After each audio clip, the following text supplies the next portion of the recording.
தைலாபுரத்திற்கு சென்று முன்னாள் அமைச்சர் சி.வி. சண்முகம் பாமக நிறுவனர் ராமதாஸை சந்திக்க திட்டமிருப்பதாக தகவல்களை பார்க்கிறோம். கூடுதல் விவரங்களை செய்தியாளர் ஸ்டாலினிடம் கேட்டு வரலாம். ஸ்டாலின், தற்போது என்ன நகர்வு, கூடுதல் விவரம் என்ன? விக்னேஷ், 2021 ஆண்டு நடைபெற்ற சட்டமன்ற தேர்தலில் அமைந்த அதே கூட்டணி மீண்டும் முழு வடிவம் பெறுவதற்கான அந்த நகர்வுகள் தற்போது நடைபெற்று வருவதை நம்மளால புரிந்து கொள்ள முடியுது.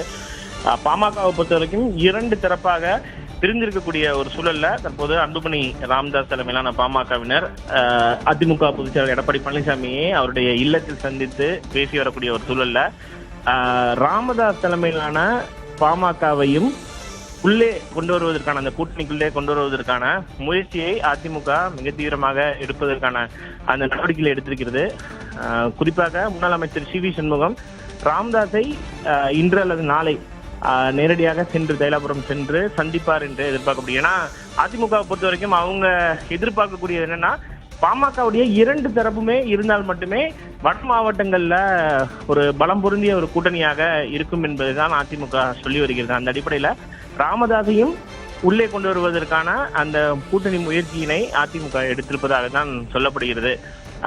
ஏன்னா ராமதாஸ், அன்புமணி ராமதாஸ் இரண்டு தரப்பாக பிரிந்திருக்கக்கூடிய நிலையில ஒருவேளை ராமதாஸ் வேறு ஒரு கூட்டணிக்கு செல்லும் பட்சத்துல அது வாக்குகளை பிரிக்கக்கூடிய ஒரு சூழலை ஏற்பட்டுரும். அது கூட்டணிக்கு நிச்சயமாக பலவீனம் ஏற்பட்டுள்ள அடிப்படையில தற்போது ராமதாஸையும் அதிமுக தரப்பிலிருந்து முன்னாள் அமைச்சர் சி.வி. சண்முகம் நேரில் சந்தித்து நிச்சயமாக கூட்டணி பேச்சுவார்த்தையில் அந்த பேச்சுவார்த்தையில் ஈடுபட்டு கூட்டணியில் கொண்டு வருவதற்கான முயற்சியை எடுப்பார் என்று சொல்லப்படுகிறது.